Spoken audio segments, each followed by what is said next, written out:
தக்காளி சட்னி எப்படி செய்கிறதுன்னு பார்க்கலாம்.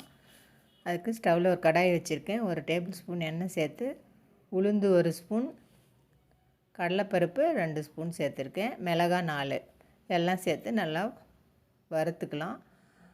தனியா 1 ஸ்பூன் சேர்த்துருக்கேன். வறுத்து தனியாக எடுத்து வச்சுக்கலாம். அடுத்தது அதே கடாயில் சின்ன வெங்காயம் 1 கப்பு, இஞ்சி பூண்டு, கருவேப்பிலை, தக்காளி எல்லாம் கட் பண்ணி சேர்த்து நல்லா வதக்கிக்கலாம். இப்போ மல்லி இலை 1 கைப்பிடி அளவு சேர்த்துக்கலாம். அதையும் சேர்த்து நல்லா வதக்கிக்கிட்டு, இப்போ ஃபஸ்ட்டு நம்ம எடுத்து வச்ச பருப்பை அரைச்சிக்கலாம்.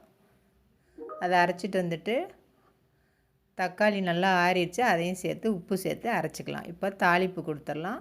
ஸ்டவ்வில் ஒரு கடாயை வச்சு எண்ணெய், கடுகு, கருவேப்பிலை, பெருங்காயத்தூள் எல்லாம் சேர்த்து சட்னியில் சேர்த்துலாம். நம்மளுடைய தக்காளி சட்னி ரெடி ஆகிடும்.